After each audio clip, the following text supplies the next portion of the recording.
పశ్చిమ గోదావరి జిల్లా ఆకివీడు నగర పరిధిలోని ధర్మాపుర అగ్రహారంలో మంచినీటి చెరువు చుట్టూ ఉన్న ఆక్రమణలను హైకోర్టు ఆర్డర్ ప్రకారం అధికారులు తొలగించారని 15వ వార్డు కౌన్సిలర్ కటికతల జాన్ వెస్లీ పత్రికా సమావేశంలో తెలిపారు. కొంతమంది దళిత నాయకులు వచ్చి ఎమ్మెల్యేపై, తన కుటుంబంపై విషప్రచారం చేస్తున్నారని, వాస్తవాలు తెలుసుకుని మాట్లాడితే బాగుంటుందన్నారు. ఎమ్మెల్యే కనుమూరు రఘురామకృష్ణరాజు ధర్మాపుర అగ్రహారంలో శ్మశానం అభివృద్ధి చేశారని తెలిపారు. ఆక్రమణదారులందరికీ ఇళ్లు, ఇళ్ల స్థలాలు ఉన్నాయన్నారు. లేని వారికి ఇళ్ల స్థలాల పట్టాలు అందజేశారని జాన్ వెస్లీ తెలిపారు. నమస్తే అండి. నా పేరు కటికల్ జాన్ వెస్లీ. నేను ఆకివీడు మండలం 15వ వార్డు కౌన్సిలర్‌ని, ధర్మాపురం కౌన్సిలర్‌ని. ఈ మధ్యకాలంలో కొంతమంది క్రైస్తవ నాయకులు అని చెప్పొచ్చి నా పైన లేనిపోయిన మాటలు, నా కుటుంబం నాశనం అయిపోవాలి, నా బిడ్డలు నాశనం అయిపోవాలని చెప్పి నానా మాటలని హరిజనుడైన నన్ను నోటికొచ్చిన మాటలు మాట్లాడి వెళ్ళడం జరిగిందండి. అసలు వాళ్ళు వాస్తవాలు తెలుసుకుని వస్తే బాగుండండి. నిజానికి ఇదిగోండి 2015లోనే మా చెరువు చుట్టూరా ఆక్రమణ తొలగించమని హైకోర్టు ఆర్డర్ వచ్చింది. ఇప్పుడు ఆయన ఆ రోజు ప్రెస్ మీట్‌లో ఎవరైతే ఆయన చూపించి మాట్లాడుతున్నారో, పాస్టర్‌లని చెప్పుకుంటున్నారో, ఇదిగోండి ఆళ్ళకి హైకోర్టు ఆర్డర్ 2015లోనే రావడం జరిగింది. అన్నీ తొలగించాలని చెప్పి.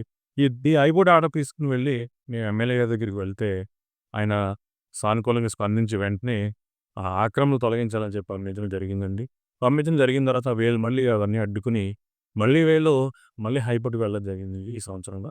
హైకోర్టుకి వెళ్ళిన తర్వాత 5 నెలలు హైకోర్టులో అన్నీ జరిగిన తర్వాత మళ్ళీ ఇంకొక హైకోర్టు ఆర్డర్ రావాలని చెప్పి ఈ 2 హైకోర్టు ఆర్డర్‌లు తొలగించమని వచ్చిన తర్వాత ఈ హైకోర్టు ఆర్డర్‌ని ఇంప్లిమెంట్ చేయడానికి అధికారులు వచ్చి ఇవన్నీ తొలగించడం జరిగిందండి. అయితే కొంతమంది క్రైస్తవ పెద్దలు వచ్చి ఎమ్మెల్యే గారు తొలగించారని, నేనే దగ్గరుండి తొలగించానని వెనకాలడం కాదండి. ఇది 20 సంవత్సరాలు జరుగుతున్న గొడవండి మా గ్రామంలో. 20 సంవత్సరాల నుంచి మా గ్రామం నుంచి పెద్దలైతేనండి ఎవరైతే ఉన్నాయి ఖాళీ చేయించాలని ఎన్నో మార్లు మొరపెట్టుకున్నామండి. కానీ వీళ్ళెవరూ కూడా స్పందించలేదు. ఎప్పుడైతే మన త్రిపుల్ ఆర్ గారు రావడం, ఆయన దగ్గరికి మేము వెళ్ళి మా విషయం చెప్పిన తర్వాత వెంటనే ఆయన స్పందించి మాకీ ఆహ్, కార్యక్రమం చేసి పెట్టాం. మీరు పైన చూసే ఉంటారండి. మొత్తం 6 ఎకరాల 70 సెంట్లండి. ఇక్కడ చూసారా? ఈ 4 ఇళ్ల మధ్యలోనే 2 ఎకరాల 86 సెంట్ల ఆక్రమణ ఉన్నదండి. ఇది ఖాళీ చేయించి మంచినీటి చెరువు ఉపయోగించడానికి ఈరోజు ఎమ్మెల్యే గారు మాకు సహాయం చేశారు. ఇక్కడ ఉన్న ఈ మట్టితో మేము శ్మశానం కూర్చోవడం జరిగిందండి. ఇట్లా ఉండేది మా శ్మశానం. ఇక్కడ మొన్నొచ్చి వీళ్ళందరితో మాట్లాడడం జరిగిందండి. వీళ్ళందరివి కూడా ఎమ్మెల్యే గారు పోయిన సంవత్సరం అక్టోబర్ 24వ తారీఖుని ఇవ్వడం జరిగిందండి. పాస్టర్ అని చెప్పుకునే ఇతనికి కూడా ఆ! ఎమ్మెల్యే గారే పట్టా ఇవ్వడం జరిగింది. ఆల్రెడీ ఇతనికి పట్టా ఇచ్చారు. ఇది కాకుండా అతనికి విజయవాడలో 2 స్టేర్ల బిల్డింగ్ ఉందండి ఉండవల్లి రాజధానిలో. ఇవన్నీ ఉన్నా సరే కావాలని విష ప్రచారం చేస్తున్నాడండి. పాస్ట్ అని చెప్పుకుంటాడు గానీ అన్నీ కూడా దొరల్లో అన్నీ ఇతనే ఉంటాడు. ఏ గొడవలు చూసినా ఇతనే ఉంటాడు. తీసిన దగ్గర నుంచి ఇప్పటికి ప్రతి సోమవారం వెళ్ళడం, కంప్లెయింట్లు ఇవ్వడం, ఏదో ఒక కంప్లెయింట్ గ్రామంలో అలజడి సృష్టించడానికి ఏదో కంప్లెయింట్లు ఇవ్వడం. ప్రతిసారి ఏదో ఒక గొడవ పెట్టడానికే గ్రామం చూస్తున్నాడు. ఒక గ్రామం ఇదైతే చూడండి 250 గడప ఉంటుందండి మా గ్రామంలో. మాకున్నది ఒకటే చర్చండి. ఇదే చర్చండి మాకు. సుమారుగా రూ. 2,00,00,000 చర్చండి ఇది. మా గ్రామంలో చర్చి ఉంటే చర్చి తొలగించేయమని చెప్పి వీళ్ళందరూ కూడా విష ప్రచారం చేస్తున్నారు. దయచేసి ఎవరు నమ్మొద్దండి.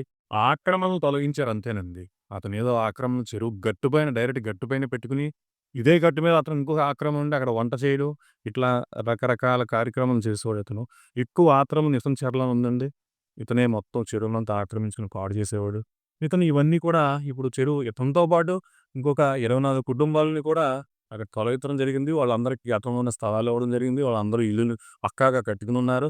అవన్నీ కూడా హైకోర్ట్‌కి వెళ్తే చూడండి ఇక్కడ ఈవిడున్నారు కదా! ఈవిడకి ఎమ్మెల్యే గారు స్థాపించారు.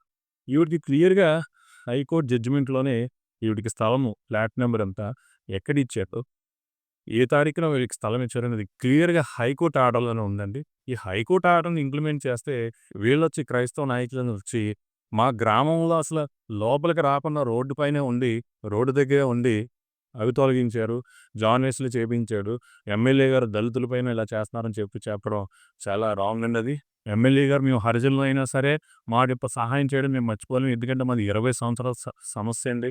ఇప్పుడు సమస్య కాదు. 20 సంవత్సరాల నుంచి నోచుకునే సమస్యని ఎమ్మెల్యే గారు మాకు ఆహ్, ఆహ్, చేసి పెట్టారు. అలాగే శ్మశానం. అసలు ఇది శ్మశానం పోడ్చడం అంటే మా దళిత వాళ్ళలో 3 ఎకరాలండి, 4 ఎకరాలు ఉంటుంది. చూడండి ఎట్లా వాటర్ ఉంటాయి. ఇది పూడ్చుకున్నది అంతా కూడా ఎమ్మెల్యే గారి దేవుళ్ళే. గతంలో గతంలో కూడా గవర్నమెంట్ వారు కొన్ని మాకు రోడ్లు ఇవ్వడం జరిగింది. ఎమ్మెల్యే గారు వచ్చాక అసలు ఎన్నో ఏళ్ల తరబడిన ఈ సమస్యలు తీర్చడం చాలా మాకు అదృష్టంగా భావిస్తున్నాం. మేమందరం కూడా ఆయన రుణపడి ఉంటామండి. దయచేసి వదంతులు నమ్మొద్దండి. ఇగోండి ఈవిడని తీసుకొచ్చి ఈవిడతో మాట్లాడిస్తున్నారు. ఈవిడకి కూడా మా ధర్మపురం గ్రామంలోని 3 సెంట్ల స్థలం ఉందండి. అలాగే ఆవిడకి 12 ఎకరాల వరకు వ్యవసాయ భూమి, చెరువులున్నాయి. వీళ్ళ అబ్బాయేమో ఎన్ఆర్ఐ అండి. ఊళ్ళోనే చాలా రిచెస్ట్ పర్సన్ అండి ఈవిడ. కానీ ఈవిడని తీసుకురావడం, మాట్లాడించడం, లేనిపోని ఆరోపణలండి. చూడండి ఇవన్నీ కూడా ఎందుకండి ఇవన్నీ కూడా పక్కా ఆధారాలండి. దయచేసి ఆధారాలు తెలుసుకొని రండి. ఎవరిపైన మీరు నిందించేసి ఆధారాలు లేకుండా వచ్చేసి మాట్లాడించేసి మా ధర్మాపురం అనే గ్రామం దయచేసి అల్లరి చేయొద్దు. మా గ్రామంలో మాకు మేముగా ఇంటికి కొంత అమౌంట్ వేసుకొని మా గ్రామంలో అన్నీ కూడా అభివృద్ధి చేసుకుంటామండి. దయచేసి మా గ్రామాన్ని సహకరించండి తప్ప నన్ను గాని, నేనేదో చేశానని గాని, ఎమ్మెల్యే గారు ఏదో చేశారని కాదండి. హైకోర్టు ఆర్డర్‌ని చూసి అధికారులు దీన్ని చేయడం జరిగిందండి. దయచేసి ఆహ్, మీరు అర్థం చేసుకొని మా గ్రామ అభివృద్ధికి సహకరించండి. ఎమ్మెల్యే గారికి కూడా మీరు సహకరిస్తే ఇంకా ఎన్నో మంచి కార్యక్రమాలు ఆయన కూడా చేయడానికి బావుంటుందని మేము సవినయంగా కోరుకుంటున్నాం.